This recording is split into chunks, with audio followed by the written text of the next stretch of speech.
एक बार की बात है, एक आदमी एक सर्कस में गया।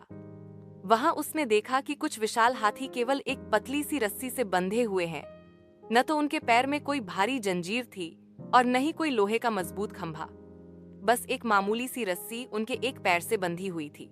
उसे यह देखकर बहुत आश्चर्य हुआ कि इतने बड़े और ताकतवर जानवर उस छोटी सी रस्सी से क्यों नहीं छूटते। वह सर्कस के ट्रेनर के पास गया और पूछा, ये हाथी इतने बड़े हैं, क्या ये आसानी से इस रस्सी को तोड़कर भाग नहीं सकते? ट्रेनर ने मुस्कुराते हुए कहा, जब ये हाथी बहुत छोटे थे तब हमने इन्हें इसी रस्सी से बांधा था। उस समय वे इतने कमजोर थे कि कोशिश करने पर भी रस्सी नहीं तोड़ पाए। धीरे धीरे उनके मन में यह विश्वास बैठ गया कि वे इस रस्सी को नहीं तोड़ सकते। अब ये बड़े और ताकतवर हो गए हैं, लेकिन उनके मन में अब भी वही पुराना विश्वास बैठा है कि वे यह नहीं कर सकते, इसलिए वे कोशिश ही नहीं करते।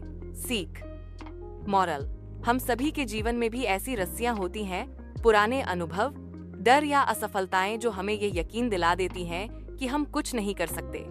लेकिन सच्चाई यह है कि अगर हम कोशिश करें और अपने डर पर काबू पाएं, तो हम किसी भी सीमा को पार कर सकते हैं। सीमाएं हमारे मन में होती हैं, असलियत में नहीं।